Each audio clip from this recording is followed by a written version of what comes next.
There is a place that is spoken about only in whispers, a dark area that spawns the beginnings of urban legends, a place where anything can happen and usually does. During the light of day, it hides just outside of view, but when the sun goes down, spirits, creatures of the night, roam free, and things do go bump in the night. It is in every state and every country, and there is no escaping it, no matter how safe you feel behind your locked doors and latched windows. So we invite you to turn down the lights and turn up your radio while we join Dave Schrader and Tim Dennis, your hosts, on a journey into the darkness on the edge of town. Hello and welcome. You're tuned into the best in paranormal talk radio. This is Darkness Radio. I'm your host, Dave Schrader. Along with me, the lovely and talented and always amusing Mr. Tim Dennis. Hello, Tim. Hello there. Let's start off today's program with a quick prayer request for our audience. I don't know how in depth you want me to go, Tim, but you've got a family member in need of some prayers. What should we? What would you like me to do and say, or what would you like to throw out to the audience? Well, right now my dad's in surgery. He has prostate cancer. He's having the prostate removed. He just got out of surgery as we're recording this, so I would guess for a speedy healing. He's really got an advanced case of it. Now, keep in mind it hasn't spread to any bones or anything, but it's kind of escaped the barrier, so we're just kind of hoping that they got everything and that he's on his way to a speedy recovery. That is it. So, folks, please put out your good vibes, your power, your energy. Let's just pray that this cancer was captured in its totality and that Mr. Dennis will recover whole and healthy and be back on his feet, driving Tim crazy, watching football soon. Yes, there you go. That's all. Yeah. That's it. Yeah. So we're starting off with that. I'm glad you're here with me, Tim, because I had a terrifying dream this morning. That's what I hear, yeah. Yeah, so, I mean, the dream itself was delightful, I believe, because I have no bad feelings towards it. I don't remember the dream in particular, but it was just, walking along doing life things, and all of a sudden I turned around and there's my wife, and she says, "Dave, did you hear about Tim?" And I said, "No, what? We lost him. He's gone." And I'm like, "What do you mean?" And again, when somebody says we lost him, your mind goes to, what is he, in the bottom of the Grand Canyon with Bobby and Cindy Brady, and we need to locate him? What? I don't understand. And she's like, "He's gone. He passed just a few minutes ago." So I wake up and like immediately startles me awake. And then I've just got that sick dread feeling. So I text you, no response back. I message because we're getting together to record the show, no message back. I message intern Yoko, no message back. My stomach's in knots, worse than ever. Then, like 2 minutes before showtime, you're like, "Oh, I'm ready. Let's go." Well, so if I'm talking to the ghost of Tim, thanks for showing up. Well, yeah. I mean, holy schnitz, man. That is terrifying. If I were going to communicate with you, it'd be through this electronic medium. Don't get me wrong. Well, let me just preface by a couple different things. So Dad's surgery starts late, doesn't start on time. So I'm communicating with the family. I'm doing other things. Secondly, today's theater of the mind is, pardon my French, a goddamn opus. Holy shit. Okay, so that almost killed you? It almost goddamn killed me. Now, a couple of things have happened, and we're going to rewind a little bit here, Dave, and it's not a poor Timmy session here. But, okay, so I've had a few things happen over the last couple of days that have kind of put me behind the eight ball, all right? But, I'm here and I'm working, all right? Which is why the dream hit me even harder. I want you to know that. Right, yeah, and I'm thinking that's where the dream came from. It was just a series of real-life things that piled onto your subconscious.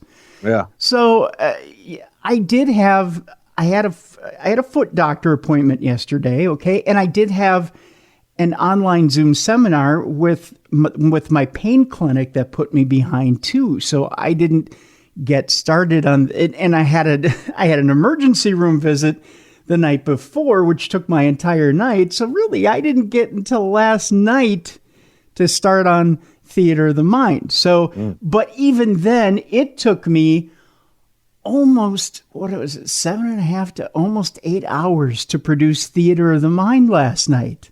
Holy cow. Okay? That is a whole workday. You people don't go to work for a whole goddamn workday to produce 12 minutes of audio. Okay? Now, boy, if this were given to me, and I told Dave this when we were in college, if our professor of audio production, Ajit Daniel, would have sat us down and given us this assignment, and I took a picture of this to send it to Dave with this opus that I created last night, which, by the way, I sat down to produce this last night, and I did not urinate for 3.5 hours. I held it for that long, so I just get through this goddamn thing. It would have taken, honestly, Ajit would have given us a month to produce this. That's the time frame he would have given us to produce this.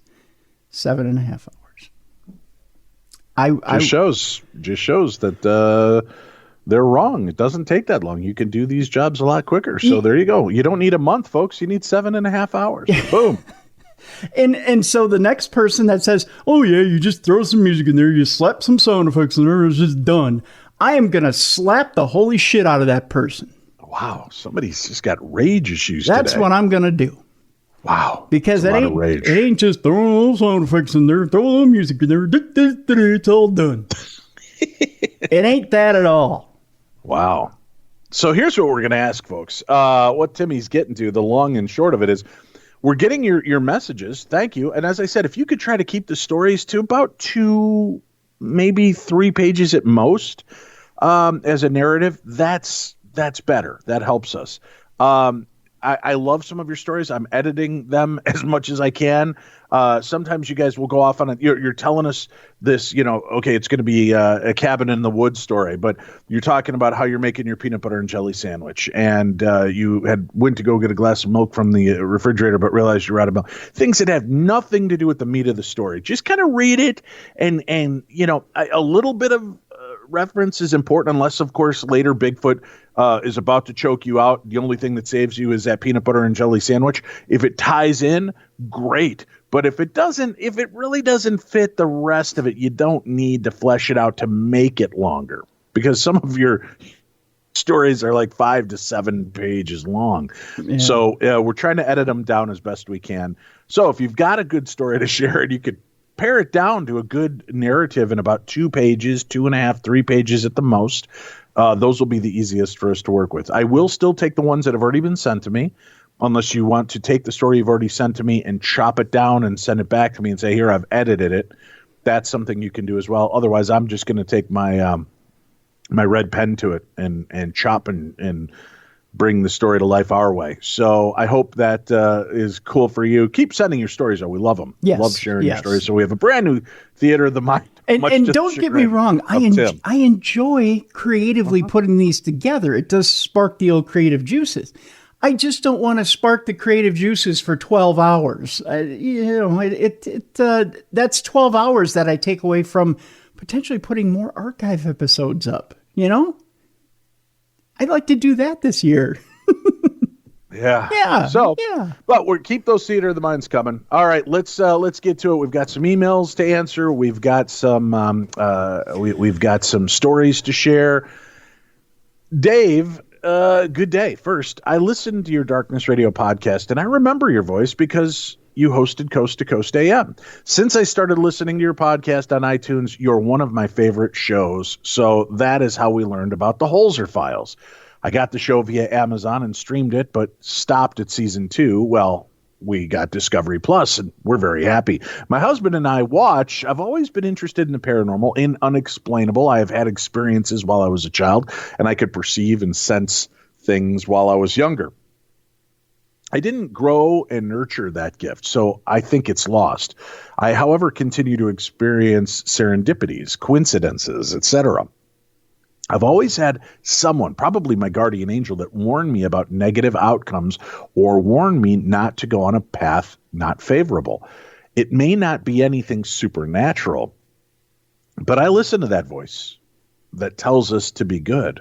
I learned that if I listen, I would do and be good. I call it intuition.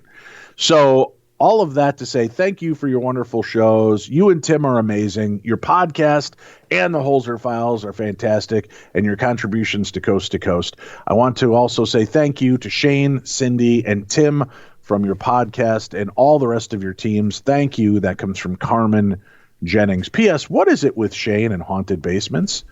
That's what he signed on for, folks. We told him, you will be our ghost bait. Oh, I can't say that because that's legally owned by somebody else. You will be our monster baiter. How about that? That's I like that. Yeah, he's our monster baiter to get the ghosts and demons to come out and play. Hello, Dave. First, let me say I love what you do and thank you for many entertaining moments listening to Darkness Radio with you and Timmy. I've heard you say that you have had a fear of death that can get or has been overwhelming. I, too, have this fear. And as I turn 56 this year, I find myself depressed and overweight after my divorce from a few years ago. This fear at times has become very hard for me to ignore and shake. I have been raised Christian, but that in and of itself has not given me any comfort. I was wondering, after all that you've seen and heard, if there's anything that gives you any comfort that I may use to calm my own fears. Thanks, John. John, that's a tough question. Everybody's journey is a little different. Speaking of journey, I took an ayahuasca journey this year. Not this year, last year. And that really helped me overcome a majority of my fear of death. I'm not thrilled and I don't want to die. I'm not in any rush to die, nor am I one of those that are like, oh, but I can't wait for it to happen.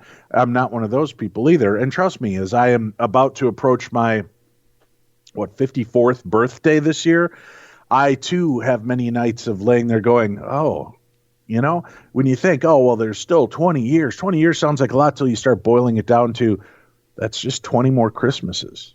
That's 20 more opening days of baseball. That's 20 more. And then you start thinking, oh, my God, you got to get out of that mindset. Stop the mindset in that and just start thinking about all the amazing things you have done. Think of the amazing things you want to do and see. Focus on that. Start putting the focus somewhere besides on the finality of it all.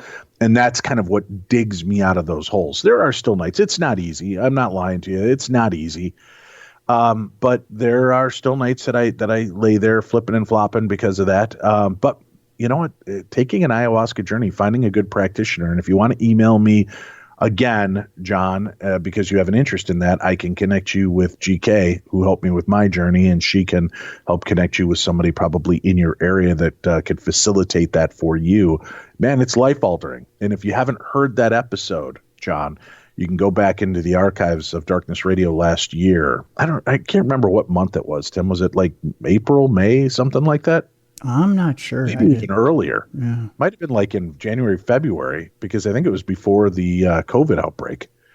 But it was, I think it's like Serpents. What the hell was the name of the episode? It's about my journey, but it's like Serpents and Death or something like that. But I do tackle a lot of that in there and describe what my experience was like. And truthfully, I've had a lot of emails of people telling me they have felt better after listening to that story. I know I also have that one episode up on on YouTube. So if you're interested, just email me back and I can send you a link to that episode as well. So I hope that brings you some peace and some ways to work on that, John. And if we have any other listeners out there that, like me, have had a lifelong fear of death and have found ways to cope with it, let's share in this forum. Email me, dave@darknessradio.com. What has worked for you to get your mind off of that, to get your mind out of the doldrums of realizing our existence is not infinite? How do you get over that? It's tough for me. Does that ever hit you, Tim, or do you just keep your mind out of that? With as many brushes as I have, I've tried to keep my mind out of it. Well, no, and I understand that. But that's what I was saying is, you and I never talk about that aspect. I never hear you really talk about a fear of death or that it impacts or affects you. It used to affect me quite a bit, especially in my 20s. In my 20s, I was god-awful afraid of it. But then, I did start having the dream visitations more and more. And then I guess, it kind of ebbs and flows with me. I'm in a You know, I don't know that I dare say this on air. I don't know that I want to say this on air. I may keep this part private. I think I'm going to keep this part private. All right. But now you people know what it's like when you send us an email and say, well, I have more stories, but that's for another time. Well, I See, just Tim because just another timed you right there. I another time because I need this part. I think I need to talk to. I need to confer with some other people on it before I say anything. Yeah, but I have had some anxiety lately. I'll say that. Yeah, I've had some anxiety lately. I bet. But well, keep your nose clean and safe, man. Stop overdosing on vitamins and stuff, man. You got to take care. It wasn't vitamins. I know. You should probably. Well, now we got to let the cat out of the bag. I had just a freaky thing happen, and I can't even tell you how it happened because I have no idea. I didn't consciously overdose or take something. It was my heart med was what it was. Ever since I had it, and I was never really diagnosed with COVID, but every symptom I had was COVID back late January, early February of, what was that, 2020? Yeah. And part of the long haul effects was, it was like essentially it was like an enlarged heart and issues with my lungs. I just finally am getting over the issues with my lungs. And so they gave me a water pill and potassium and that's actually starting to work too now. So I'm feeling better with that. So I've been taking this water pill and, I every day I take this water pill and the potassium and so I probably have about 10 to 12 pills, and I have vitamin supplements I take as well. So I don't know. Most people are not used to doing this. I kind of do the method my grandpa dentist did. You put them all in one hand, you throw them in your mouth, you take them all in one shot, And I actually take about 2 or 3 handfuls, in one sitting, because you take your pills and you take your vitamins, okay, to get them out of the way, because there's a lot there. So I got my round of pills ready. Now I have 2 pills that look the same. I have if you've ever taken Topamax, which is a non-narcotic, also pain reliever. Some people take it for migraines. I take it for pain issues. Okay. I have a 200 milligram and a 100 milligram step up. Okay. And so I was taking my 100 milligram step up, which looks exactly like the heart pill or the water pill. Okay. No markings on either one of them, as far as I can tell. I can't see it. I wear bifocals. So I had a Topamax. I know it was a Topamax because I took it out of one bottle, put it in my hand. I took one furosemide or LASIK pill, put it in my hand. Okay. And when I take one out of a bottle, I set it to the other side, to the left. So I go from right to left to make sure that I don't double dip, especially with the water pill, because it can do exactly what it did the other night. Right? Be very careful. And I know people are going to tell me, get a pill organizer. I did for the Jericho cruise, and you know what happened? All my pills spilled out in my bag because the thing doesn't stay clasped shut. Okay? I use a pill organizer. The things are garbage. I like them. Especially when you travel. So I know you like them, but when you have as many pills as I do, you got to get the big ones, and the big ones, big ones don't stay shut. So I went from right to left. I put all my pills in my hand, and all of a sudden, as I go to take my pills and throw them in my mouth, keep in mind, I have issues with my fingers. I have real bad arthritis. Go to throw them in my hand, and I hear, that drops on the floor. And I think, oh, I dropped a pill on the floor. Now, I don't know if one dropped off my dresser onto the floor or if I dropped it out of my hand on the floor. Well, stupid me, I pulled a Dave with the gum on the floor. Hey, I picked it up. I don't ever want to hear it referred to as pulling a Dave again, because that is a totally different connotation in my household. I pulled the Dave. I picked it up off the goddamn floor. I threw it in my hand and I threw it in my mouth. So I don't know if it was a stray pill that was on the dresser that fell off onto the floor, or if it came out of my hand and I had 2 Lasik in my hand, but I ended up taking 2 Lasik instead of 1. And I'm sitting at the dinner table. I'm watching WWE Raw. I'm thinking, okay, I'm going to finish this. I'm going to go downstairs. I'm going to work on theater of the mind. And all of a sudden, I'm sitting there, and the world starts to swoon, and I can't open my mouth. And I'm thinking, holy shit, I'm having a stroke. And I just looked at Yoko, and I said, call 911. That's all I could get out of my mouth. Because I couldn't.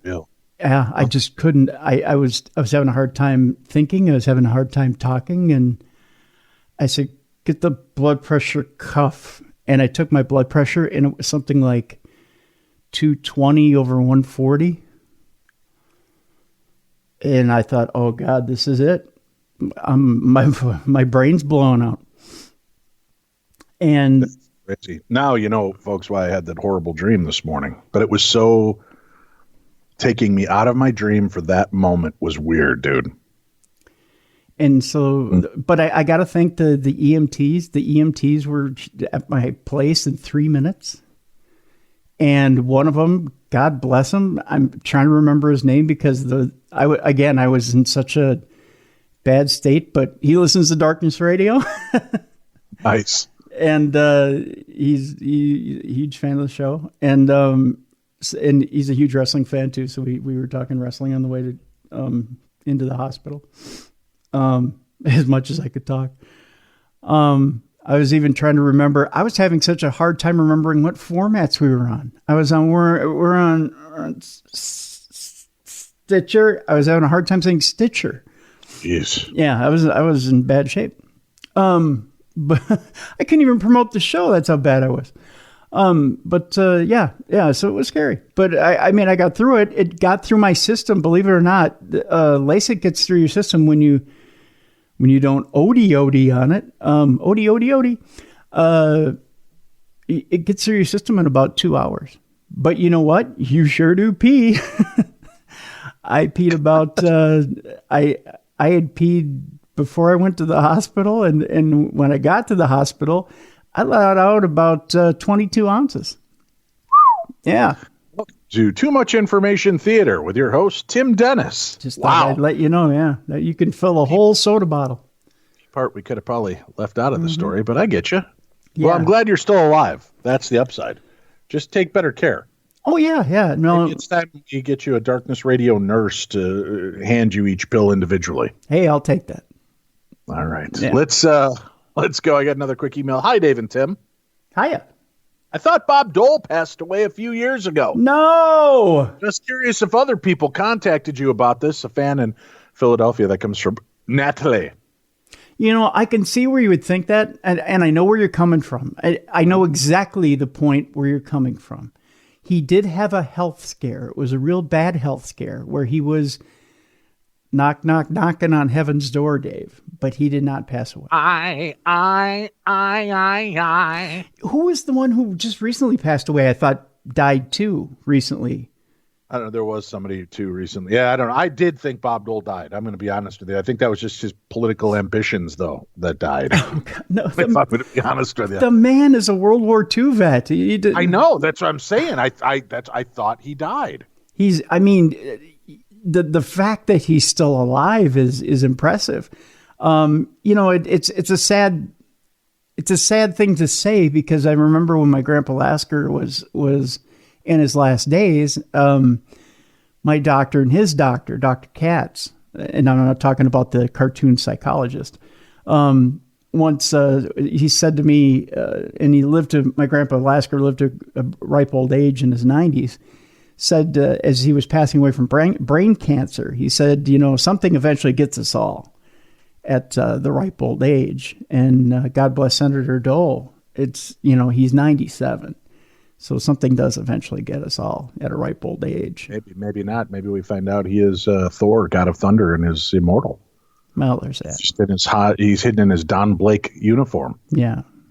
Hey, I've got a story, Tim, that news story, but I'm not going to read this one. I'm just going to put it up on our site because this is more of a how-to. This is an interesting article, How to Escape the Confines of Time and Space, according to the CIA. Really? In the 80s, the spy agency investigated the gateway experience technique to alter consciousness and ultimately escape space-time. And here's everything you need to know in this article, but it's one of those that just wouldn't read well over the air. The author of the Gateway Process report is Lieutenant Colonel Wayne McDonnell, here on referred to simply as Wayne in this article. There isn't a tremendous amount of information available on the man, nor any photographs. But in 1983, Wayne was tasked by the commander of the U.S. Army Operational Group with figuring out how the gateway experience, astral projection, and out-of-body experiences work. Wayne partnered with a bunch of different folks to produce the report, most notably Itzhak Bentov, a very Googleable American-Israeli scientist who helped pioneer the biomedical engineering industry.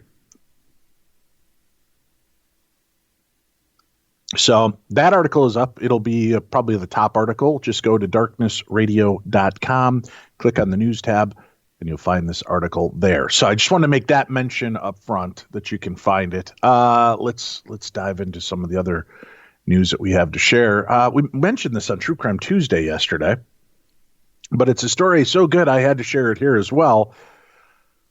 Two Niagara women, Canadians, Tim, Canadians.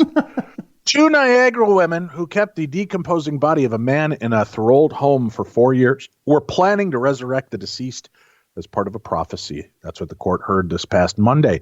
Police were advised that the women were planning a resurrection ceremony to bring him back to life in about a week, according to Crown Attorney Michael Sokolowski. And that's what he said in the Ontario Court of Justice in St. Catharines. Paulette Villamil and Tamara Bernard, both 47, pleaded guilty Monday to charges of failing to report the death of a person. Defense lawyer Jeffrey Root, who represents Villamil, told the judge his client had researched various prophecies that she felt may or may not take place over a period of time the body was in the home. Niagara Regional Police went to a home on Manley Crescent in Thorold on November 24th, 2019, in regards to a welfare check on an adult male who hadn't been seen in a number of years. Police were invited inside and told the man that they were looking for died back in 2015. And his body still sitting on the crapper. Yeah, police found a mummified body on the toilet. The body was in an advanced state of decomposition. The woman who lived in the home with the victim told police they were planning to resurrect the man in a week's time. Yeah, why do today what you could put off for another week? The woman who lived in the home with the victim told police they were planning to resurrect the man. An autopsy concluded the man, who had been in poor health for several years, did not die as a result of foul play. Police say they determined $95,000 was missing from the dead man's bank account. Detectives have not been able to locate that missing money. Judge Joseph D. Philippus ordered a pre-sentence report to be prepared prior to the sentencing in January. The Crown is seeking jail sentences, while the women's lawyers are advocating for house arrest. So they're not being clear here. Are they trying to get him arrested for just not reporting a body? Because that seems pretty crappy. I mean, don't you think their penalty was living in a house with a rotting body on their toilet? They didn't kill the guy. They didn't do anything wrong. You know, is it bilking $95,000 out of his checking account? Well, technically, he still lived there. Yes. Yeah, he did. He resided there. He resided there. He died there. He was taking up space there. You could have called it a tomb. Right. We called it a tomb. He always wanted to be buried on a throne. We left him here.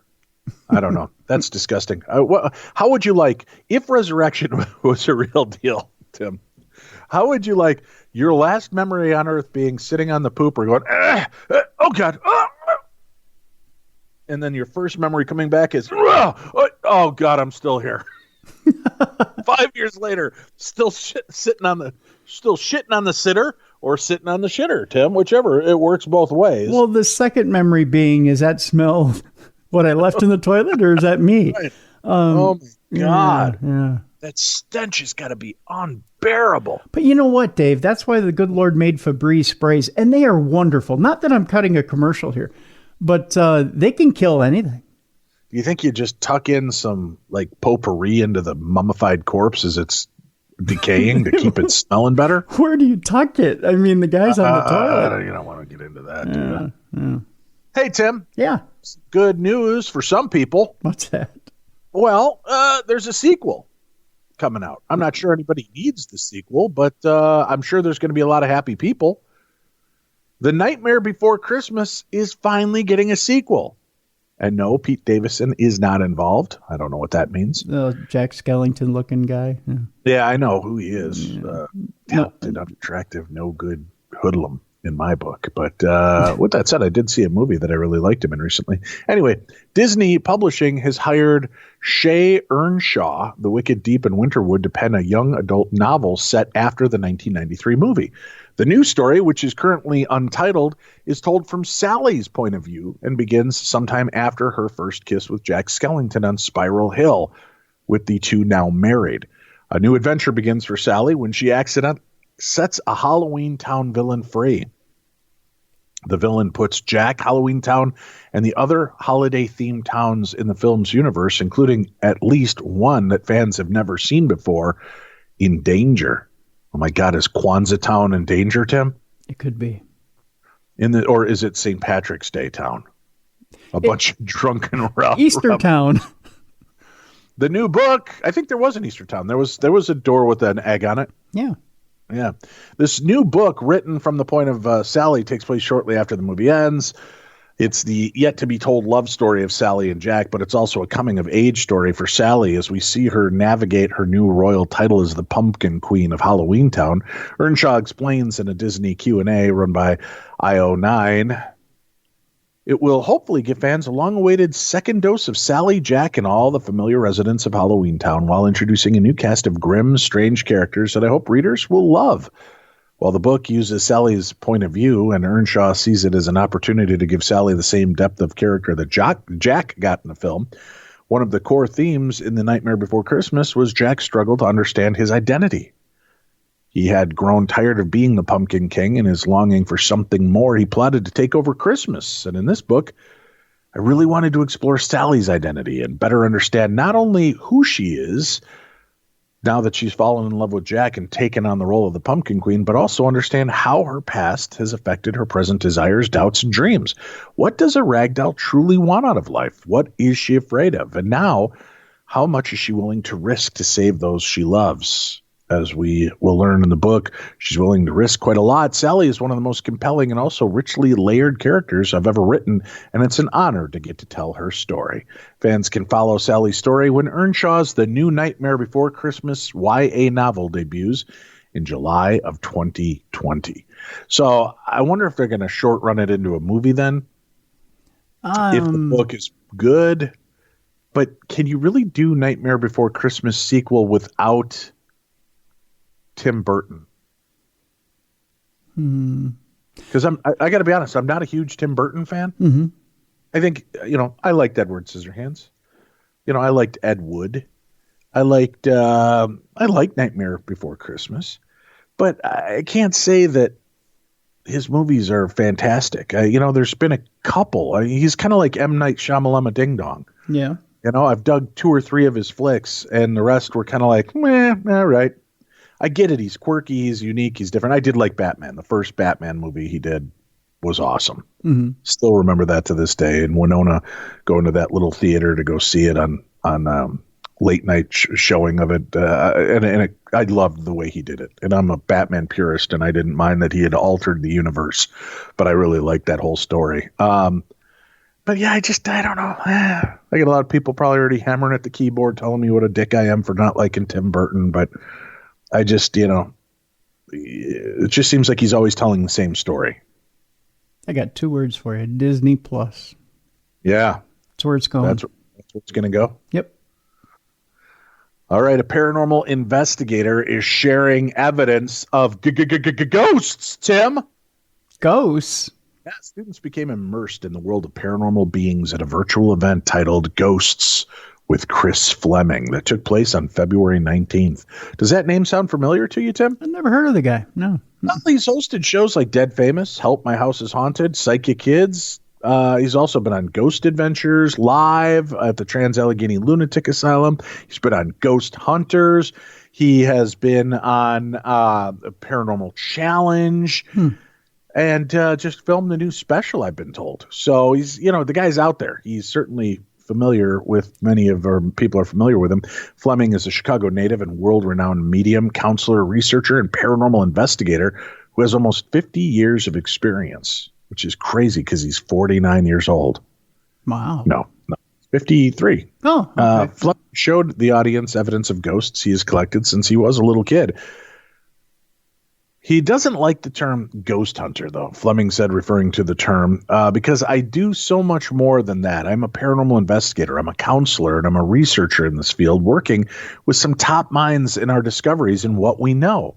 Fleming continues to make many contributions to the paranormal community. He is the co-creator of the SB7, the Spirit Box, with Gary Galka, who is an award-winning paranormal investigator and engineer that created the Mel meter and the RT-EVP detector. The Spirit Box works by sweeping over radio waves at a rapid speed. The energy that is created allows for a spirit to manipulate the radio waves and produce audible sounds that can be heard by humans, which allows spirits to communicate with us. Typically, Fleming's college events consist of a presentation, and afterward there is a ghost walk that entails 30 students joining Fleming on a ghost hunt on campus. However, because of COVID, Tim, not sure if you've heard of that either. No. This isn't possible. The Zoom presentation shared drawings that Fleming has made of ghosts ever since he was a child growing up in what he believes was a haunted house. I became fascinated watching these things, whether it was in my bedroom or at my parents' house, as they would come through the walls, float around real quickly, or sometimes very slowly. They would take either a semi-manifestation form or a complete one, and they would walk through a hall or a wall and walk down the hallway and then just simply disappear. I was sitting there in my brain going, how did they do this? Said Fleming. When he was a child, Fleming's mom bought books about the paranormal as well as one of those there Ouija boards, Tim. Wow. So that she and her son could use it together. The problem is you're not educated about that stuff when you're that young. So we were letting whatever wants to come through.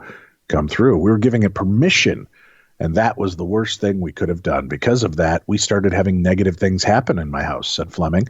It's common knowledge in the paranormal community that Ouija boards used by kids who are uneducated or proper use inevitably allow harmful spirits to come through an open portal. After Fleming's first experience with something malicious, he preserved and continued to gather evidence and understand the paranormal. Fleming also presented video and photo evidence from different types of cameras, including a 110 Instamatic, a full spectrum camera, cell phone cameras, and infrared cameras. Full spectrum cameras cover UV lights, infrared lights, and visible light. This camera can see more of an electromagnetic spectrum than the human can. Audio evidence was also shown in the Zoom call. Besides audio played from the SB7, electric voice phenomena from traditional voice recorders was also shared. After the presentation, some remained skeptical about the experience of ghosts. I thought the event was unique, to say the least. Obviously, I know that there are limitations due to COVID for what we can do online versus in person. When it comes to stories about ghosts and demons, I'm very skeptical. After all, people will say almost anything to make a quick buck. However, if Chris ever came back to do an in-person live show, I would definitely like to see if he can show me something I've never seen before, said junior biology major Daria Brockington Gray. Others were very intrigued by the presentation. The event was super cool. I loved hearing all Chris's personal experiences. I'm super interested in this kind of stuff. So the fact that Ryder hosted an event like this was totally awesome, said freshman business administration Reagan Yates. Fleming can be found on Instagram and Facebook at Chris Fleming, that's with one M, at Chris Fleming Official, and hosts a monthly podcast called Spirit Talk that can be found on iTunes. It's a good little tale of Chris. I have a suggestion, Dave. I think you should piggyback on Chris's suggestion. Are you ready for this? My friend, we are about to break new ground here in the paranormal field. Are you ready? All right, I'm ready. Here we go. Chris does not like the term ghost hunter. Right. We're about to change the game. You ready? Right. Can't stop, won't stop. We're doing some Diddy stuff here. Here we go. We are going to stop calling ourselves ghost hunters. We are now spirit detectives. I like that. Do you like it? Huh? I like it. Huh? Yeah. Soul detectives, spirit detectives. There I you like go. that. You like that? Yeah. You like it? It does. Yeah. No longer ghost hunters are dead. Spirit or soul detectives. With that said, though, Tim, this next story makes me want to go hunt this son of a bitch down, this ghost. Okay. TikTokers are horrified after a dad shares a paranormal video of his daughter being dragged under a bed by an unseen force. Most people have their own ghost stories. Perhaps you're a fool and you decided to do a Ouija board with your pals, which prompted some spooky occurrences later. Maybe a door slammed that you were nowhere near. Maybe a floor creaked that you didn't walk across. A whisper from the hall that wasn't your family or partner. Often these things happen when you're younger, when nobody else is around, leaving it as a story you tell people who never believe what you say. However, one father caught something particularly creepy on video. So I'm watching this video right now. Mm-hmm. The little kid's laying at the end of the bed, looking underneath the bed, listening to some music, right? Right. Kind of giggling, having a little fun, right? Mm-hmm. And the kid gets off the bed and is on the floor crawling and looks under the bed near the head of the bed when all of a sudden she just slowly starts sliding under the bed and is calling out, "Mommy, mommy, mommy." It's pretty terrifying. Yikes. So this little kid just begins sliding. Now, I would have said the kid just crawling under the bed. Right. But the fact that you start to hear the panic and that this kid just keeps going further is terrifying.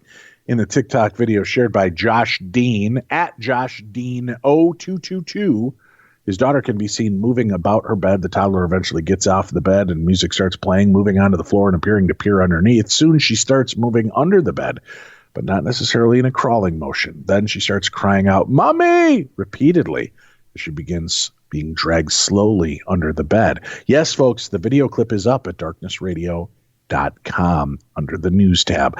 The clip has already been viewed more than 6.7 million times, with viewers sharing their horror in the comments. One user wrote, "There's no way she was scared and crying mommy and just willingly kept crawling under there," which I agree. Another user wrote, "Personal experience. This is horrible and terrifying. Please go to your local church and ask for some holy water and bless the room, if not the whole home." Here's something I'm going to tell people. I learned this from John Zaffis. When you're blessing those kids' rooms, lift the bed, make the cross underneath the mattress with on the box springs with the holy water. Lift the box springs, do it again on the floor underneath so that no spirit can come up through the floor, through the mattress and box springs to affect your children. I wouldn't have thought of that, but he's like, it seems to be effective, Dave. Not for nothing, but try that out. Interesting. A third user wrote, "I would spend the night in her room, see if it's only targeting your child. If so, get the hell out of there. Either way, go." A fourth commented, "Don't let her leave your sight. Please keep her with you at all times. This cannot be safe. Listen to your baby. She's telling you she's not safe." Ugh. It's terrifying. I'm trying to check here. Please tell me someone else hears the voice telling my daughter to lay down.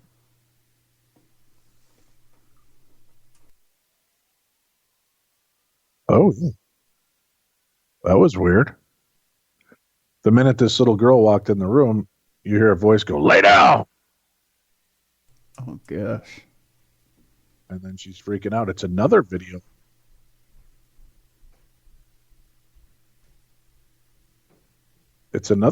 So scroll down. There's a second video.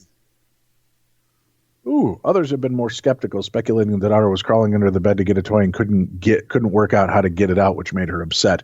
However, Josh himself has responded to this theory, taking a separate video of the empty floor under the bed. He said, "What toy could she be going after?" There's a video of him responding. Josh also posted the aftermath of her being pulled under the bed, including one TikTok that's almost a minute of her crying out for her parents, followed by others of her mother coming in, helping her out and comforting her. In another video, his daughter can be seen sleeping before she appears to be gently dragged down the bed. In his most recent upload, Josh and his partner explain how his phone keeps freezing and turning off when he tries to film under the bed or even tries to post further footage. Creepy. Yeah. Go check it out. Look at the video for yourself. The footage, darknessradio.com. And it's under the news tab. We're going to take a quick break. When we come back, the newest opus from master creator Tim Dennis, a brand new Theater of the Mind, when we return right here to Darkness Radio.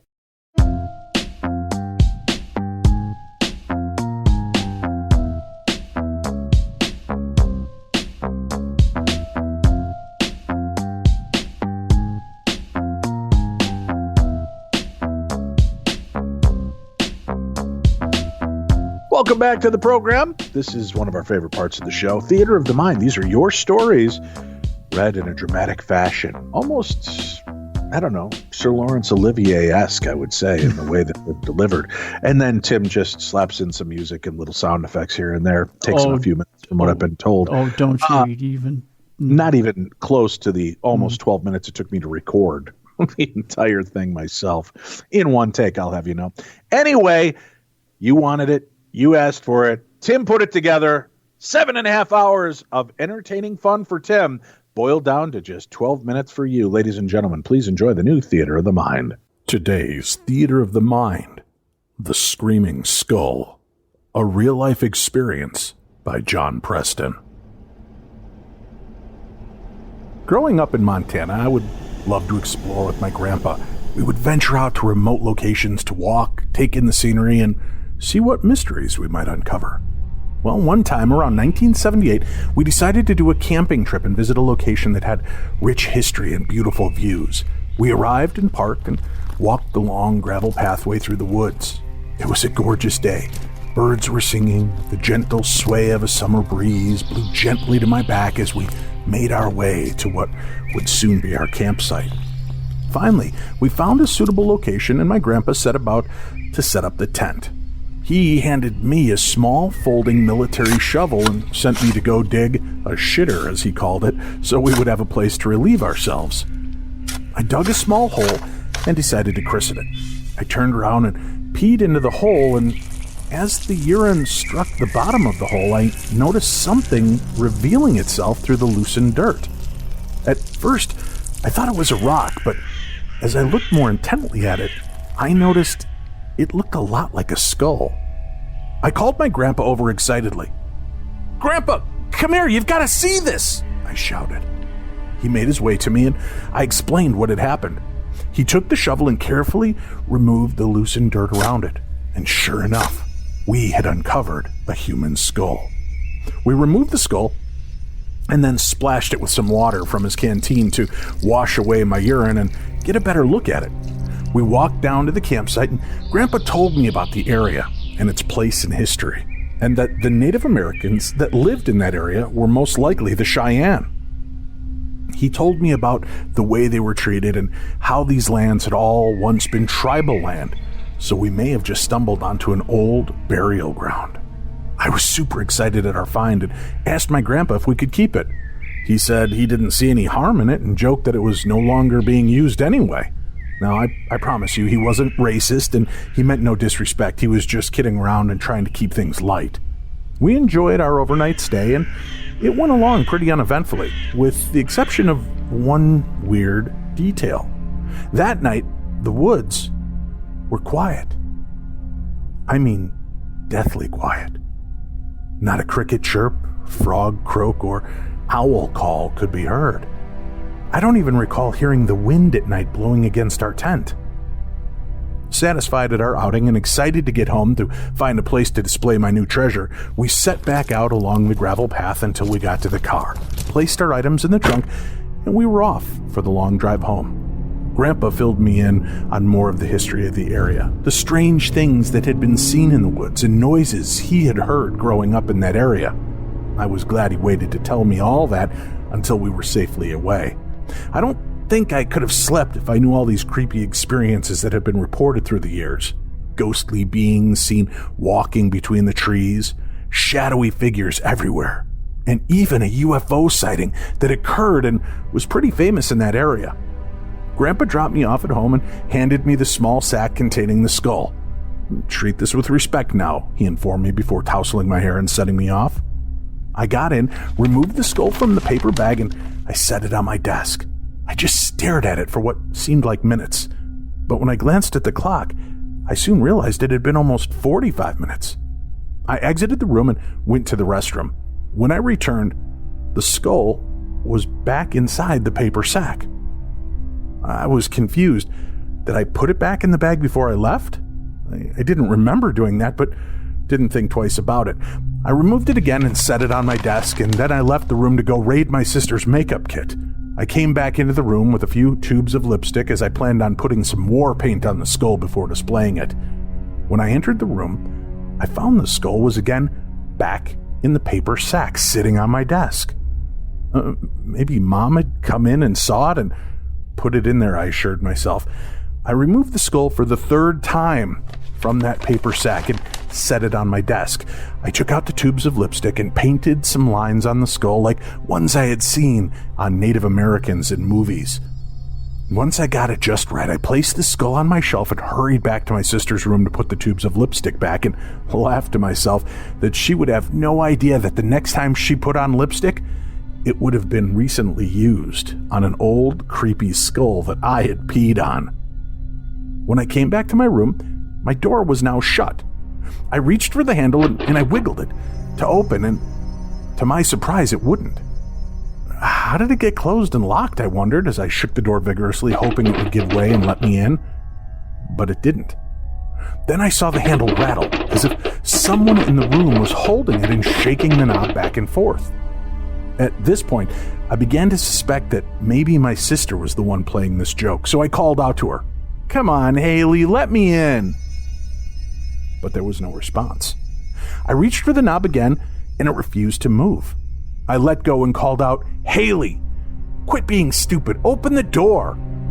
The door handle moved again, and the door began shaking hard, like someone inside was trying to get out in vain.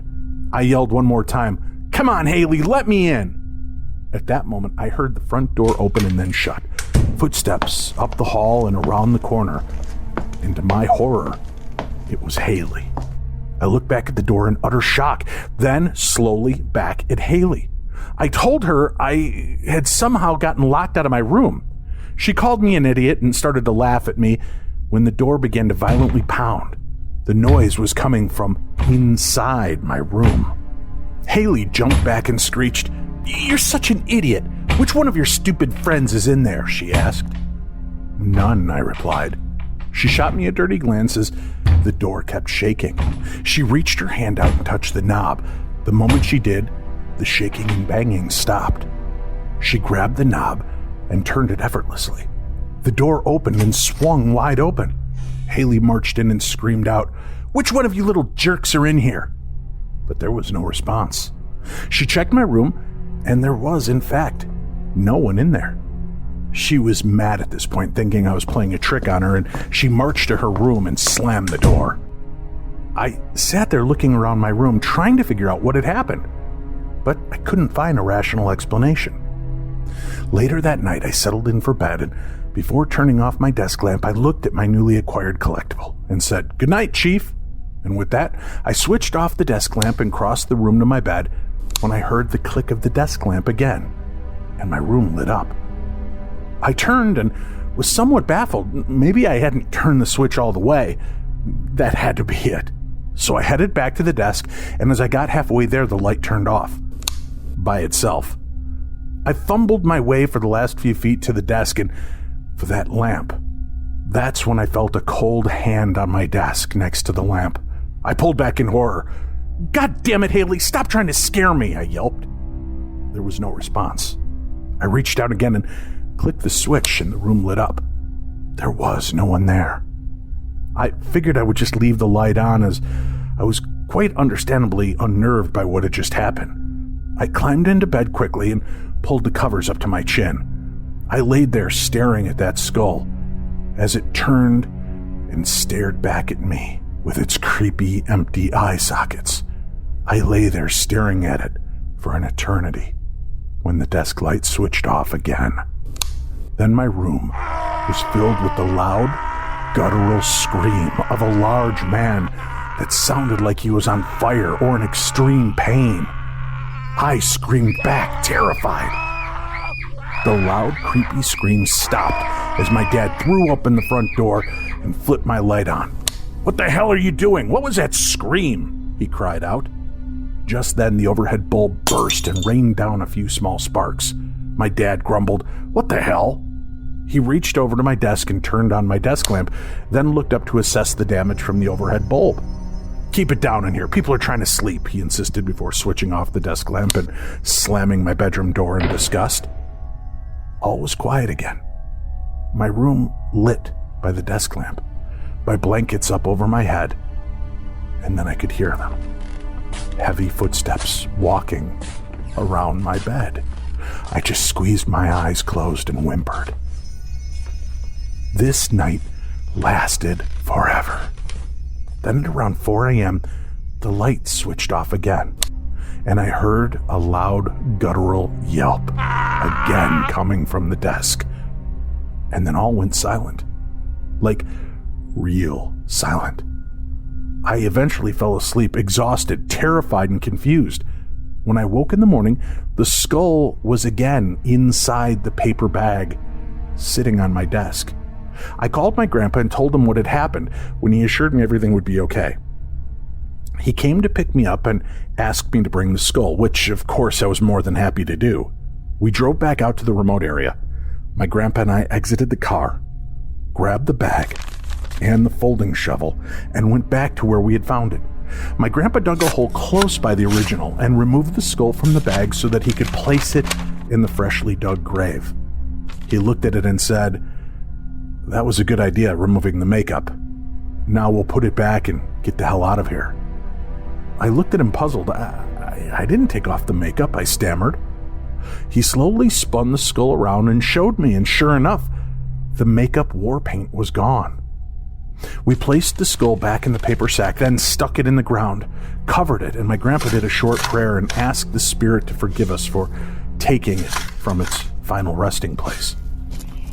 We walked quietly back to the car, the stones crunching under our feet, the sound of the running stream rushing past us, birds singing sweetly, and nature was at its finest.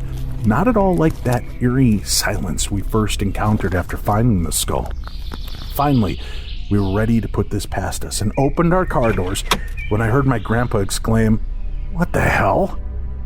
And there, on his seat, was the brown paper sack we had just buried the skull in. It was empty, but it was covered with dirt and laying there. He grabbed it, crumpled it up, and took it to the trash can. The two of us stood there, looks of amazement and confusion crossing our faces. We climbed in the car and Grandpa gunned the engine, and away we went. I learned a hard lesson that day. Show respect for the past and those that came before us, and I swore I would never disturb something I found again in the woods. Grandpa and I never spoke of this again, and the activity never returned.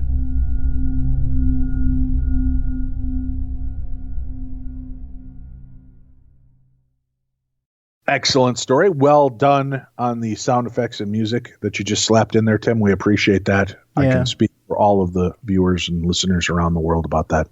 Wasn't worth it, was it? No. It was. I liked it. It was great. Hello, Dave and Tim. Listening to one of the older, but not that much older episodes of Darkness on the Edge of Town Paranormal Radio Show. Wow, she went with this full-on title. You and Tim both break out with this hilarious, funny Pope Francis imitations. It left wondering if anyone ever brought to your attention that Pope Francis may be 100% descended from Italians, but he himself was born and raised in Argentina to parents also born and raised in Argentina. Now, I get that he speaks Italian among many other languages, including English, and does that with an accent. However, the people native to Italy and people to Argentina have different accents when they speak English. I don't think you're going to figure out an Argentinian accent. Just wanted to get this off my chest. Your loyal listener and viewer, Maria de Jesus Guterres. Yes, I'm subscribed to the streaming shows and Discovery Plus and sharing them with others. Thank you, Maria. We appreciate that. I don't know what you're talking about. I thought Tim and I were doing a pretty fluent Argentinian Pope accent. Maria. You got Tim on a bad day, Maria. I've tried. Batten down the hatches. Here comes the deluge. It's called a bit. It's called a comedy bit. It's a little thing that's been done since the beginning of time, since the first caveman lit a fire and the other one farted in it and made a huge flame. He's funny, Dugan. See, it's a comedy bit. I've been stating it since we've been doing it in the beginning. I said, everyone who moves to Italy picks up the accent. It's like living in Kentucky. Yeah. Wait. When you live in Kentucky, you pick up an Italian accent? That's weird. Yes, you do. No. You move to Kentucky, Dave, and you start to sounding like this. Hey, I'm Colonel Sanders. Who wants to eat my official Kentucky fried chicken? Hey, you know what, Dave? Let's go over to the racetrack and try Kentucky Fried Horse. You know, it's all like that, Maria. They all sound like that in Kentucky. I don't know if you know that or not. Yeah, they sound like that in Kentucky, and they sound like that at the Vatican. It doesn't matter if they come from Argentina. It doesn't matter if they sound like that from Kentucky. It doesn't matter if they sound like that in Minnesota. If they end up in the Vatican, they sound like this. Everybody knows that's a part of the gig. Mm-hmm. Yeah, that's it. So, in a nutshell, Maria, that's it. When I was a kid, Tim, yeah. I used to call it Kentucky fucky chicken. It kind of is. I didn't Kentucky Fried Chicken. I just ran with the whole rhyming scheme of it as a child. Kentucky fucky chicken. You know, that's how Tone Loc started his career. I thought it was Young MC writing those lyrics for him that started his career. Oh no, I didn't. You did yes, it. I did. Yeah. Post Malone is in the news, visiting Utah's Skinwalker Ranch. We got to get Post on the show. Posty, as I guess his friends like to call him. I call him Posty Flakes. Yeah, one of the biggest recording artists on Earth paid a special visit to the most scientifically studied paranormal hotspot on Earth this past Sunday. We're talking about Post Malone taking a special tour of the Uintah County, Utah's infamous Skinwalker Ranch. Post Malone, whose real name is Austin Richard Post, spent Sunday with ranch owner Brandon Fugel. Fugel is part of the Secret of Skinwalker Ranch, a hit series on History, which investigates what it calls one of the most infamous and secretive hotspots of paranormal and UFO-related activities on Earth. Tim? Earth? Yep. The ranch is located near Ballard, Utah, just south of Highway 191. Fugel, who is also the chairman and co-owner of Colliers International, told 2 News, Skinwalker Ranch is the most scientifically studied paranormal hotspot in the world and was part of a Pentagon-funded black budget program from 2008 to 2013, as reported in the New York Times and other media. Fugel says Post is a paranormal enthusiast who reached out to him about touring the ranch. It turns out that the two had friends in common and have since become friends, Fugel said. Post Malone and I were introduced through mutual friends and business associates and became friends as he is extremely interested in the paranormal with the dream to visit the ranch. Fugel tells 2 News that Post was specifically interested in the scientific technology and equipment that scientists use at the ranch. Post also helped out with some investigations while he was at the ranch. Post is often spotted in Utah as he has a home in the state. Further details regarding Post's visit to the ranch were not provided to the media. You can see photos of Post's visit in the gallery in this article that I will be posting on our page, Tim. Fugel has owned the ranch for about 5 years, having bought it from billionaire UFO enthusiast Robert Bam Bam Bigelow, who conducted his own unpublished studies at the ranch.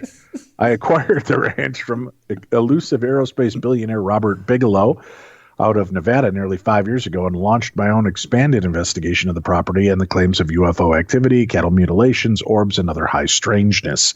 Fugel has since filmed 2 seasons of his show at the ranch, with the first season becoming a worldwide phenomenon, Fugel says. Last year, in partnership with History Channel, I launched an investigative series, The Secret of Skinwalker Ranch, which was a new hit for the network. Season 2 is scheduled to launch the first week in May with 10 new episodes following my team and our scientific research. Season 2 is set to begin airing on May 4th. When asked if Post Malone will be on the show, Fugel said, we'll see.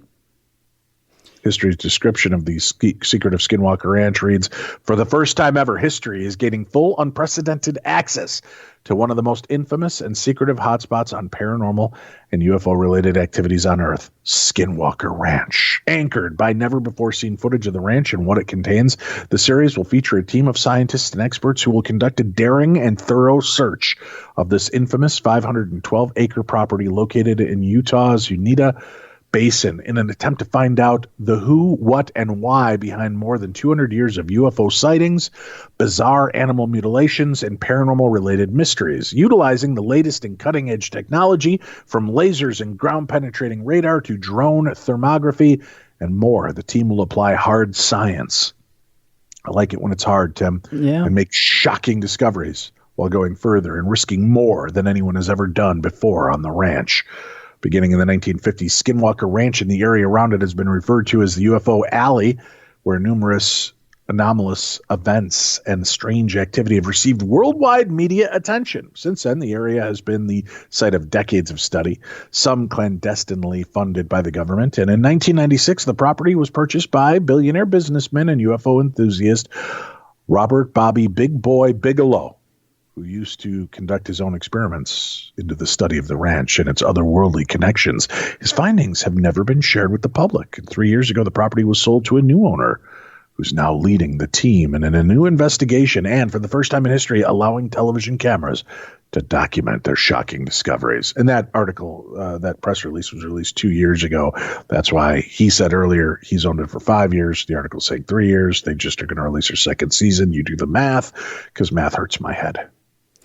Did Robert Bobby Big Boy Bigelow harvest the cows using aliens and then serve the burgers to all of us in his restaurants?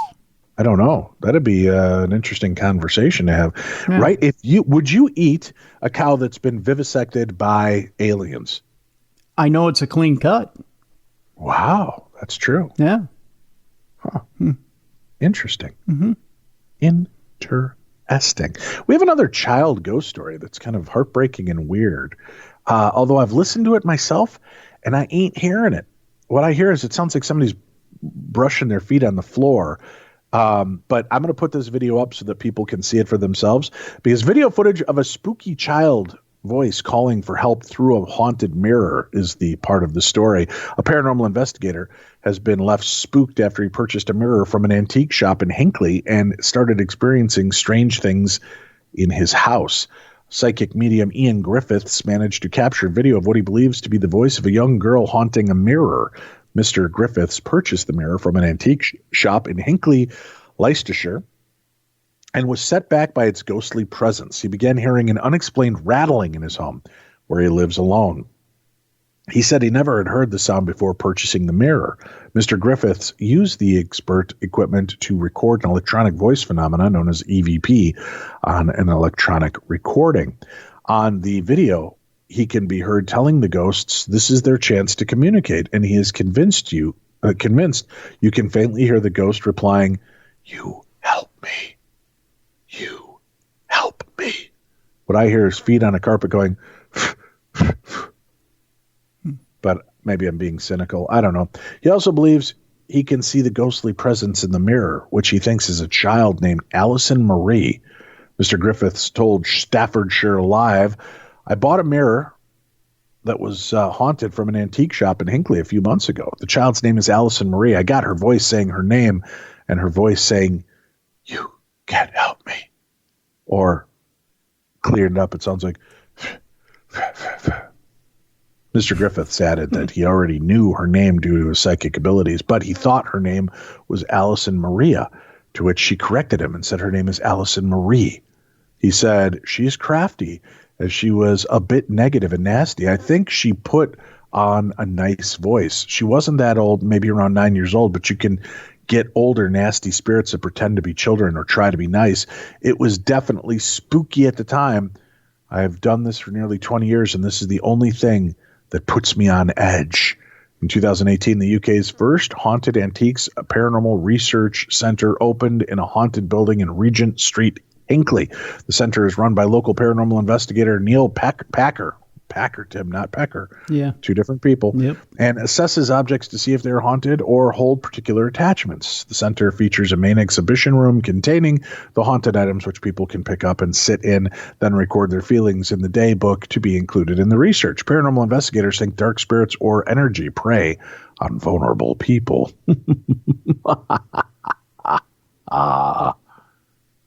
I got nothing.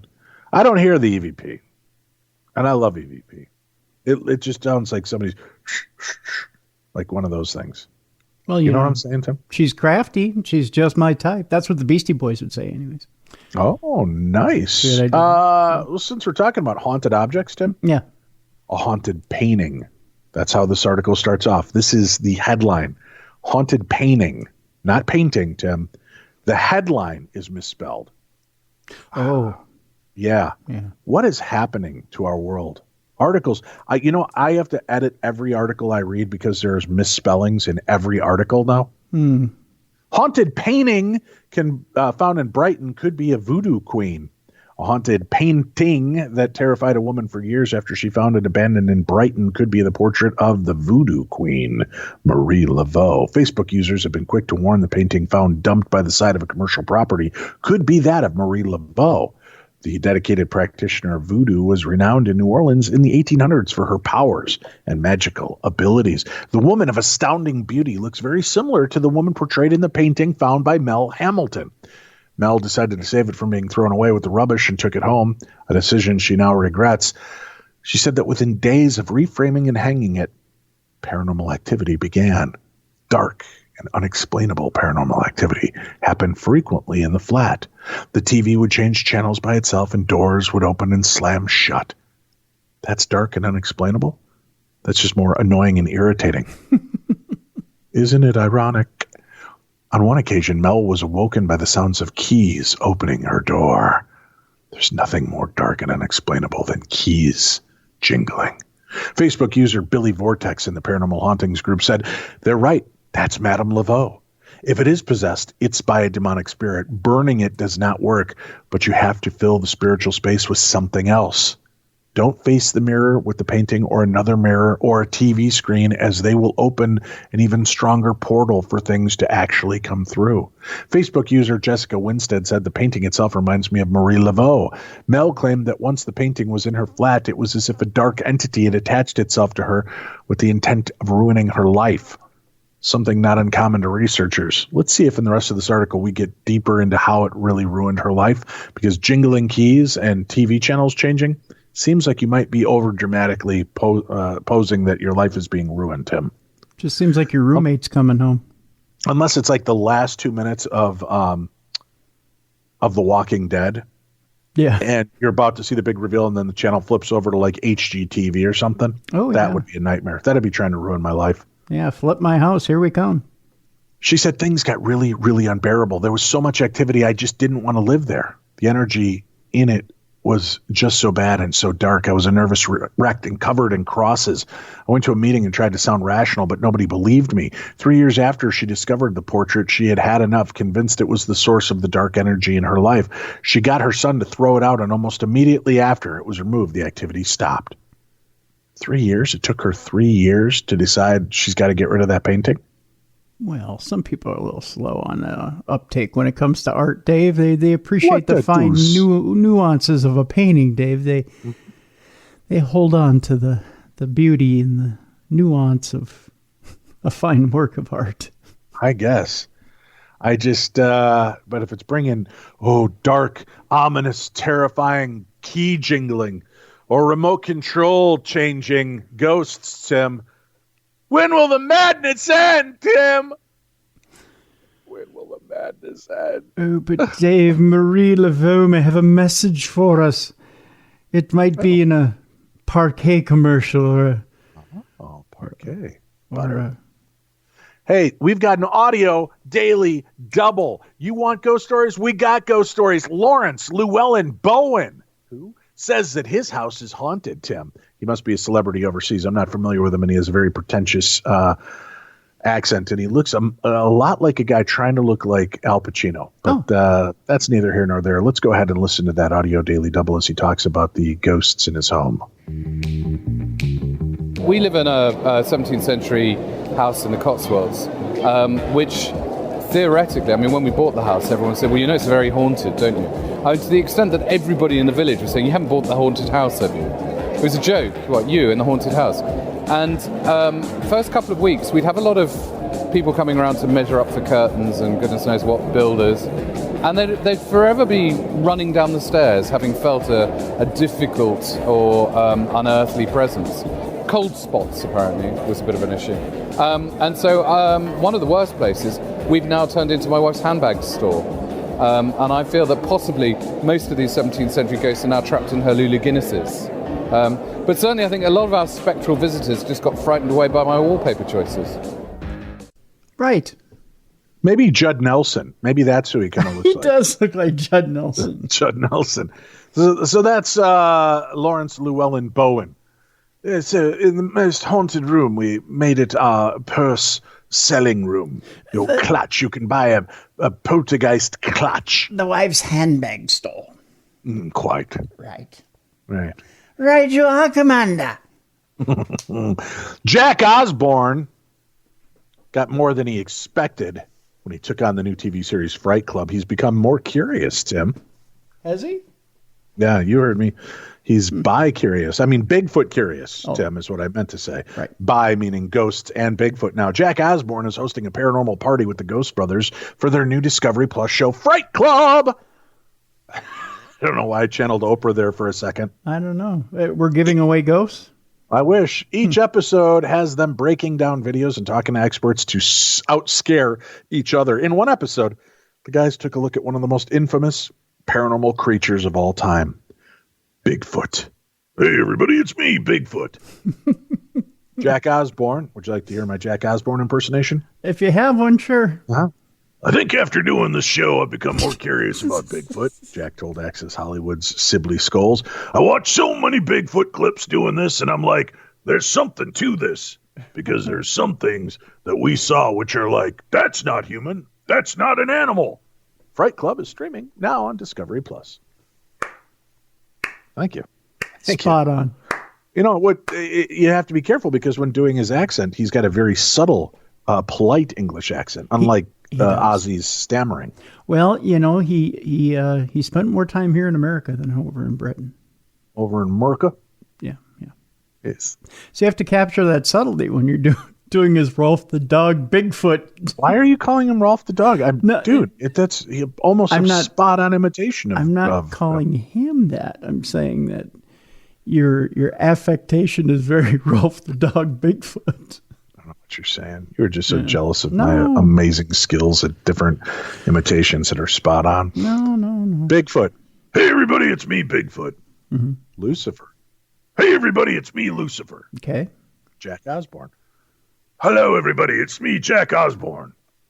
See? Totally different. Different intonations, different timbres. You could hear the metal in each voice as something of its own. I don't know what you're thinking you're hearing. Oh, let me try Rolf the Dog for you, Tim. Okay. Hey there, Rolf the Dog here. Nothing like the other three I just did, Tim. Just saying. Ghost sightings and phantom footsteps are just a few of the lingering signs of past life that remain at the Lumber Baron Mansion in Denver, Colorado. But that doesn't stop brave souls from spending the night at this haunted location.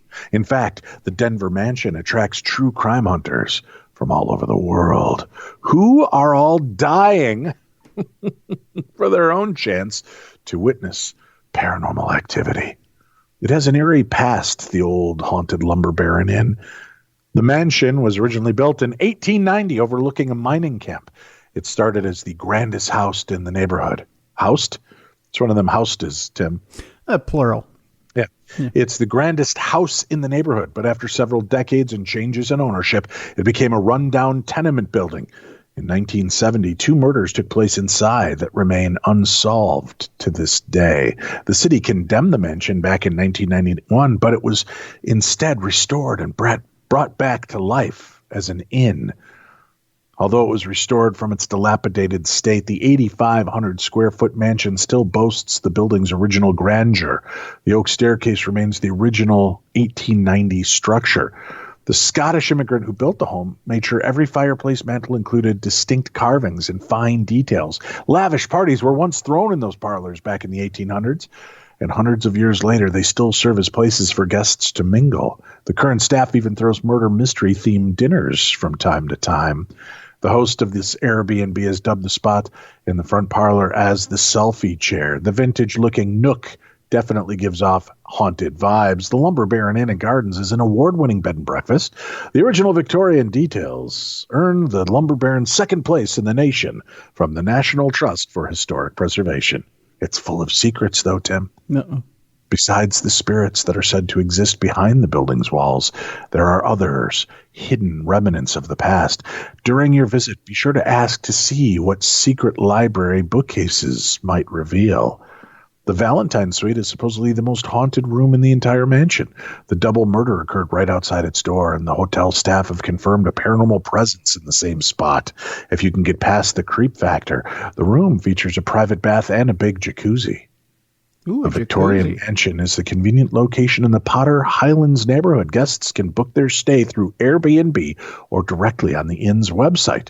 Within the castle-like setting, there's also access to a spacious garden filled with trees, flowers, and fountains. Would you stay there, Tim? Heck yeah, there's a jacuzzi. Yeah. Yeah. So that's what's going on. So you could go to Haunted Colorado and stay at that place. Heck yeah. The old Lumber Baron Inn. Looks beautiful from the pictures. Sign me up. Sign me up. All right, where are we going to go next, Timothy? Let's see, shall we? I always feel like somebody's watching me, and I got no privacy. Oh. We're going to Rockwell? Well, we're going to talk about a couple who feel like someone's watching them. Oh. Then CCTV captures the ghost bride. Have you ever felt like you've seen a ghost? One couple claimed that not only can they sense the presence of a spirit watching them in their own home, but they've even caught a whiff of the phantom perfume. We should come out with perfume, call it phantom perfume. Oh, yeah. Smell like a ghost's underarm. But you don't know what it is. You have to buy it. It could be the phantom smell of tobacco. It could be the phantom smell of lilacs or flowers or cookies. Phantom perfume. What do you think, Tim? By Fabergé. Right. For every person, there's a different scent. And for every phantom, there's a different sense. Huh? I like it. To top it off, they're now managed to capture photographic evidence of a blonde ghost bride wandering through their dining room. Woo, spooky stuff, it says in the article. It was around 3 a.m. when Darren Pallister checked the motion-activated cameras in the home he shares with fiancée Jessica Mason.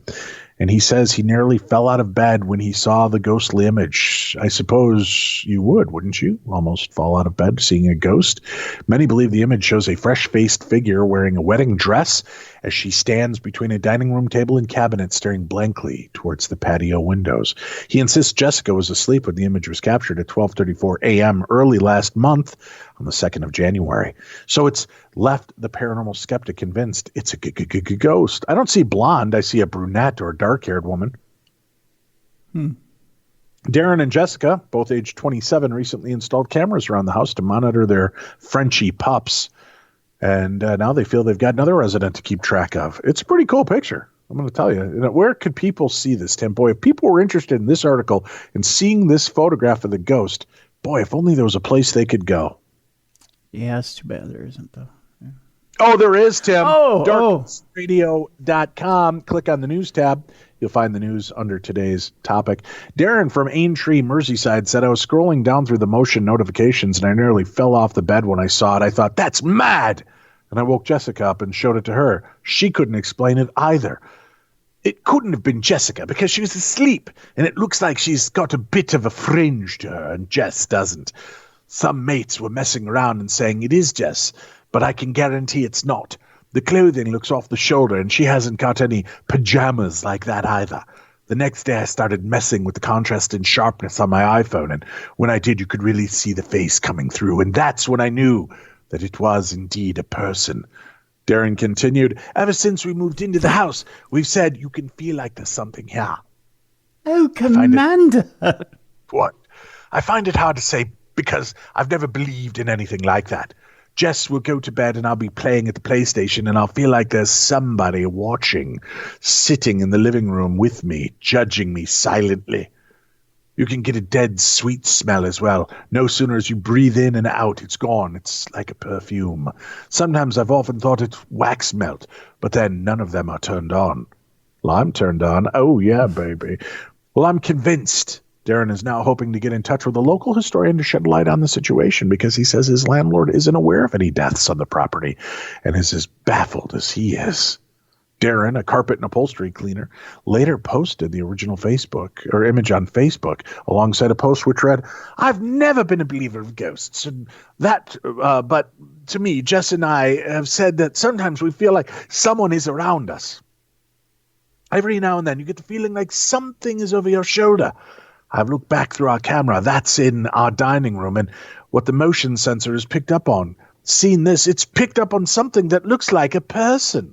One person wrote, fuck that, mate. I'd burn the fucking house down. Every horror film starts like this. Another added, that's definitely a woman. Her dress sense appears to be from a different era as well. No. Paranormal activity for sure. Wow, she may have just had her arms folded versus a straitjacket. That woman was related to Mickey Mouse. Darren has since been contacted by a paranormal investigator who is fascinated by the image, and he says he hailed it as the best of its kind ever seen. There you have it. Wow. That article, darknessradio.com. Click on the news tag. All right, Tim, we're coming into the end of our fun little affair. We have 4 stories left, Tim. All right. Story number 1. Are you ready? Yep. Church's Ghostbuster, who fixes haunted homes, says, I'm more a gas man than an exorcist. I'm a gas man for sure, Tim. And I kind of exercise people out of my bedroom when I'm gassy. Well, that'll happen. Wearing a long white robe and a large crucifix around his neck, Reverend Jason Bray led the terrified young family in reciting the Lord's Prayer as a circle of candles flickered in the darkness of their freezing front room. The couple and their toddler daughter had turned up in his church the Sunday before, telling how their home had become eerily dark and icy cold, and about the fleeting shadows that had been seen darting around the house. Arriving at their home with a young fellow priest, the Anglican vicar also sensed a pervading sense of clammy gloom. This ghost is very clammy. And began walking around splashing holy water on the walls before gathering them in the living room for a final prayer of deliverance. Then, in what Reverend Bray describes as the most dramatic moment in his ministry, they began to say the famous prayer beginning, Our Father, who art in heaven. He recalls, I felt my body somehow arch backwards, as if it were being stiffened and straightened by forces beyond my control. I almost felt as if something was traveling through my spine and contorting it. But that was nothing compared to what happened next. What happened next? Oh, you wanted me to tell you? I didn't know if you wanted me to play stuff like an email from one of our shithead listeners who sends in a story that doesn't complete it and says, but that's a story for another time. No. Don't leave us hanging on this deal. I mean, it's right in front of you, right? Say, that's not a blanket statement that all listeners are shitheads, just the ones who write in part of a story and then say, but the rest is a tale for another time. Yeah, anyway, no. When he opened his eyes after the final amen, the house had completely changed, he said. We were obviously standing in the same room, but it was also at the same time completely different. Suddenly, in the space of 30 seconds, it was light and bright, and if the clouds had rolled back from the sun exposing this room, the house was suddenly and inexplicably warm, too, as if the temperature had risen by about 4 or 5 degrees. I was utterly astonished. The exorcism after which the couple never saw the dark shadows again, was all in a day's work for Reverend Bray, who, as well as being the vicar of St. Giles Church in Wrexham, North Wales, also has another sideline as a deliverance minister.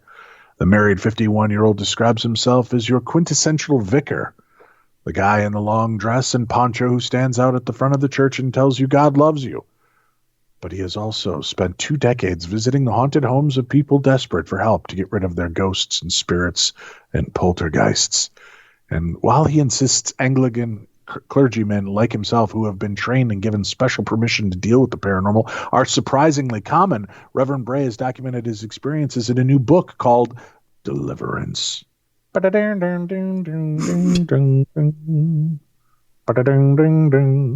Recruited and authorized to carry out exorcisms by the local bishop. He says he gets around a dozen calls out every year. But the jovial vicar, who says he has a sideline and garish waistcoats, also tries to steer clear of horror movie image of an exorcist, a word he says is too strong for the Church of England. Despite the fact that I always dress entirely in black, that I often wear a long black coat, and I sometimes sport a black trilby, and I also have to take a black bag round with me. I never walk in and say, I'm the exorcist, he says. I usually say something along the lines of, hi, I'm Jason. Like the serial killer? No. Oh. I've been sent to sort out your problem. Sounds more like a Jehovah's Witness knocking on your door, Tim. A little bit, yeah. Yeah. More like your gas man than your conventional Hollywood exorcist. His first experience of the paranormal and what led him into deliverance ministry happened when he was a young curate and had just moved into a new house with his wife Laura and baby son Tom. The couple couldn't understand why the house was cold and dank, even with new PVC double glazing and the heat on full, especially around their baby's cot. Then one night after Reverend Bray got up in the middle of the night to go to the toilet, he had a terrifying experience, which he says shook my trust in rational explanations.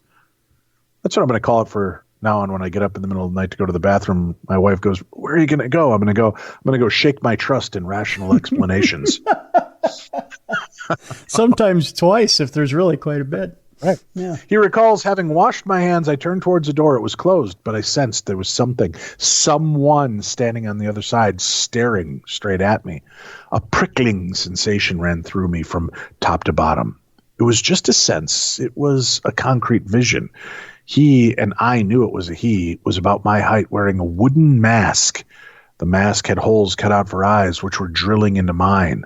I realized instinctively that he was almost certainly a priest like me, although not a Christian priest. I began to feel his malice towards me. I was absolutely terrified and rooted to the spot and unable to breathe. After what felt like minutes, I summoned the courage to raise an arm, place limp fingers on the handle, and pull the door towards me.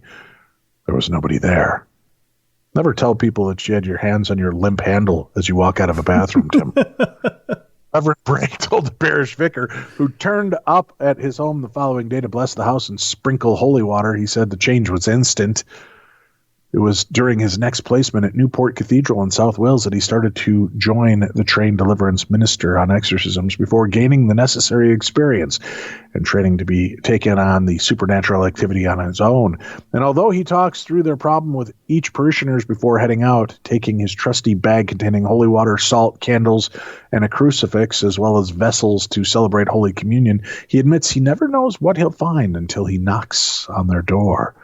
They have included everything from poltergeists, exploding vases, and sending cutlery flying out of drawers to the ghost of a young man who kept appearing naked in his grieving boyfriend's shower, and a woman haunted by a swarm of ghostly rats crawling under her duvet at night. One family came to him in panic after their whole house shook in the middle of the night with such force they thought a juggernaut had slammed into it.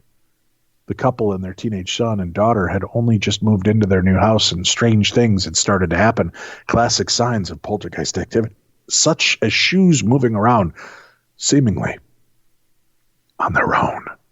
The son had seen figures moving around in his bedroom and was too frightened to stay in the house. Then one night at about 2 a.m., everyone in the house felt this crash, and they all ran to the windows, fully expecting to see half a lorry sticking out of the front of their house, but there was nothing there.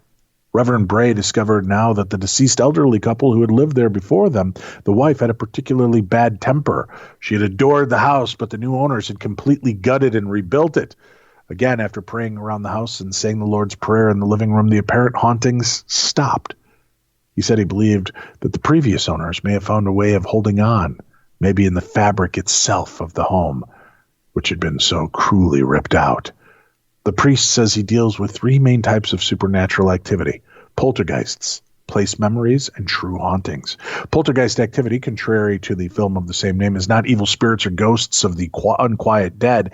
He believes but a release of pent-up energy, most often associated with children and teenagers who find it difficult to express themselves. He said it is caused by someone alive and present who may be undergoing significant trauma or stress and is unable to communicate their distress. The theory is that the energy that builds up inside them is released in the world around them. Things move around. There might be knocking in walls and doors, and it affects electricity too, so lights can turn on and off. He says he often has to have the poltergeist conversation with families when he realizes that they think a ghost is actually being caused by a child's pent-up anger or frustration with their parents.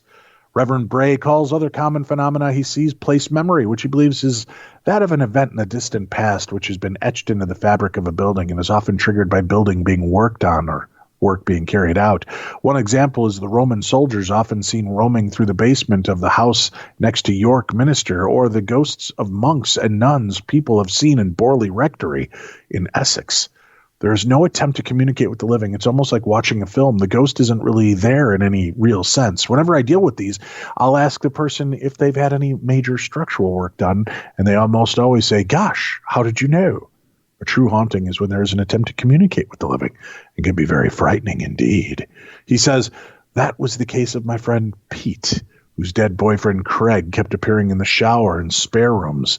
Lots of people who came to stay with him, while a photo of him on the wall came off on a nail by itself and crashed to the floor.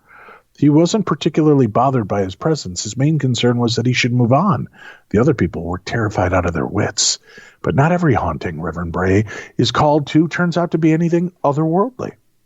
I have to believe that people think they are being haunted, but sometimes the radiator needs bleeding or there is a problem with the drains. Once I realized straight away that this was the issue when I visited a house built on a floodplain, which had an issue with rotting vegetation. I'm quite happy to bless your house, I told them, but you also need to get your drains sorted.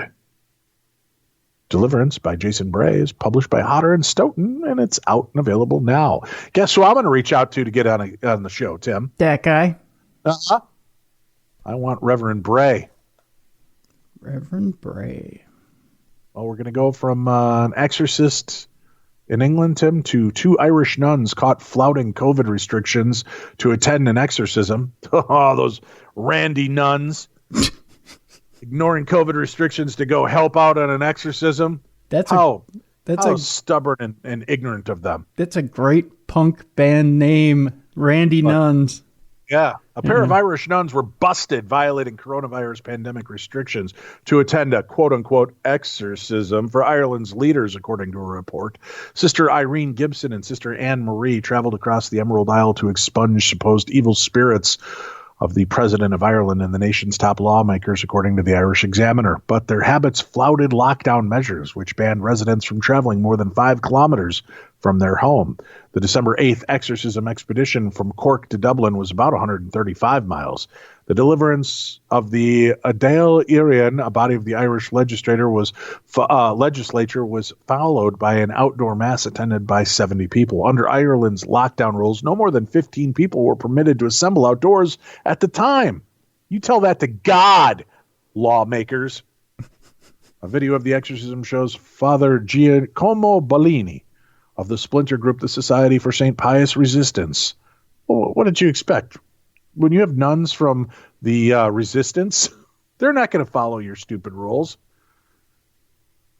The father was spraying holy water on an Irish government building while praying for Satan to leave this place. The sisters of the Carmelite Sisters of Holy Face of Jesus had previously been convicted of violating planning regulations while setting up a religious retreat. They were reportedly ordered out of their compound over the breach. But the nuns won't remain on the run. A GoFundMe site to help them relocate has raised nearly $100,000 on Monday afternoon. One day they raised $100,000. I'd like to relocate. My house is a shithole. So for all of you out there listening, just send your money to dave@darknessradio.com. I take Zelle, Venmo, PayPal. Help me relocate.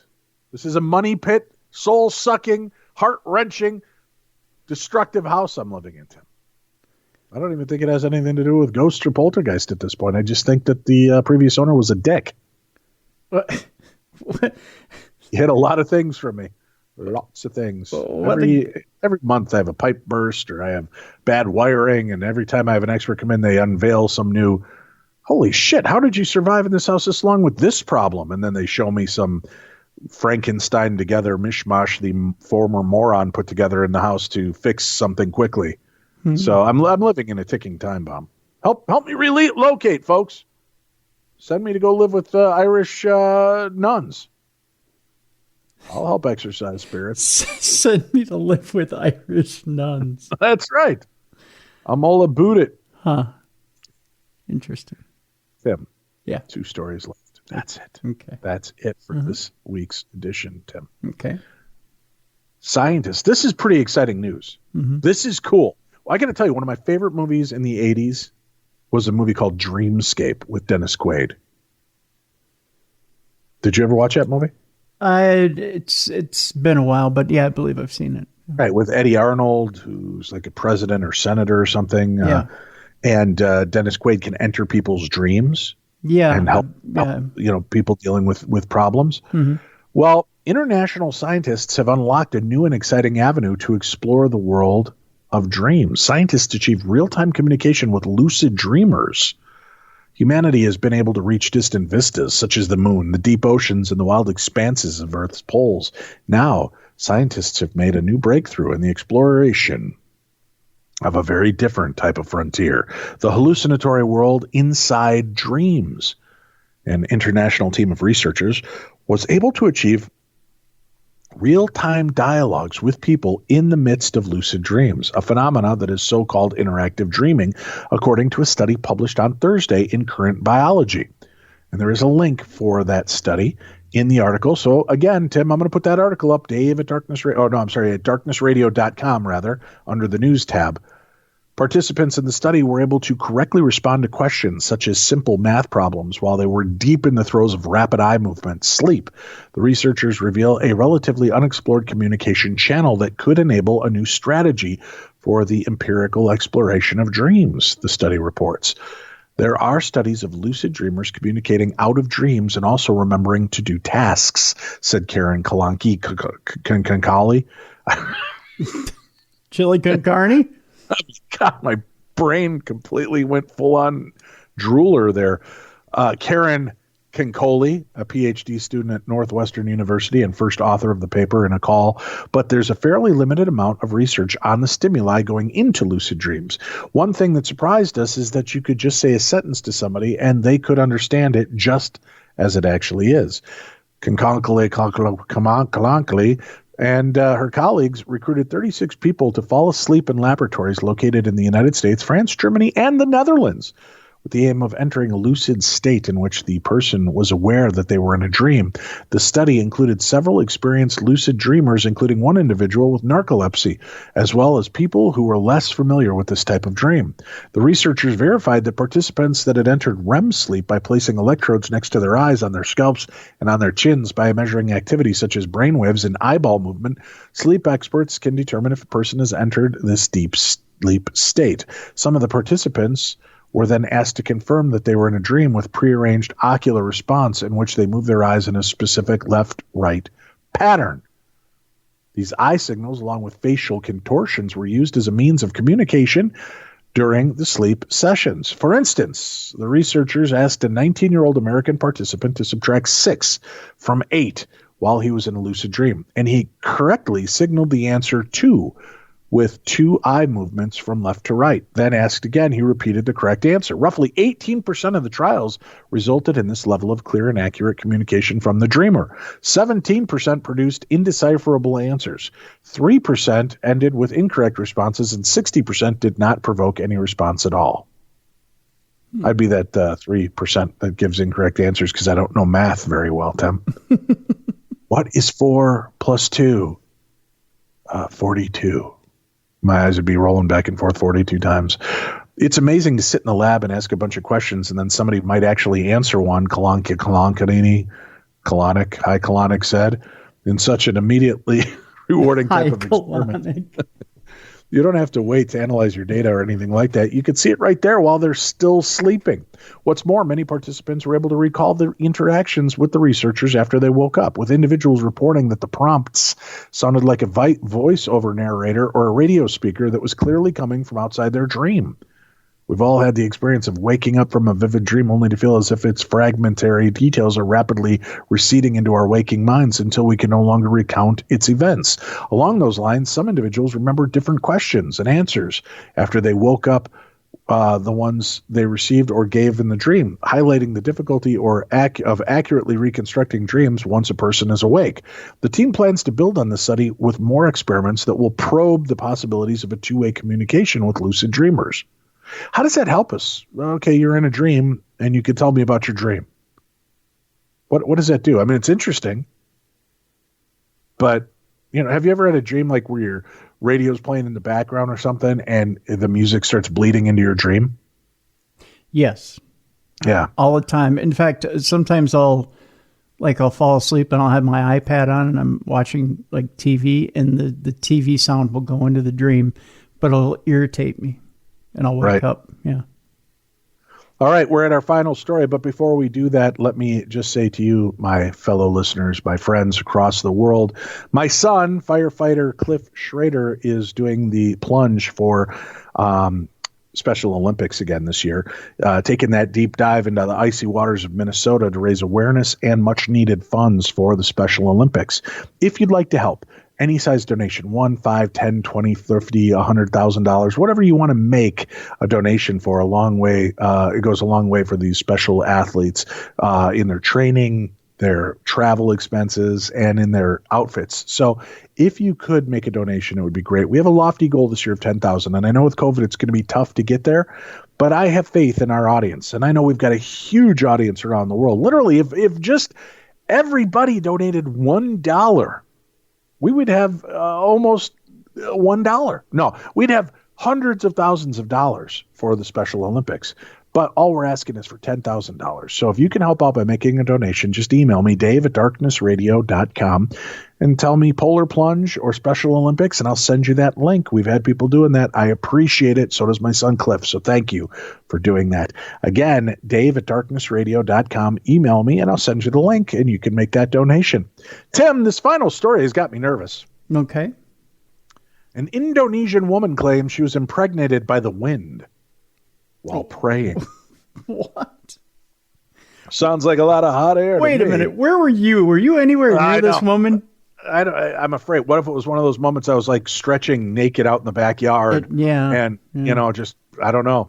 A 25-year-old Indonesian woman claims her newborn daughter was fathered by wind, according to Times Now News in India, citing local reports. The new mom, identified as Siti Zania, reportedly said she gave birth to a 6.4-pound baby just an hour after becoming impregnated by a gust of wind in the West Java province.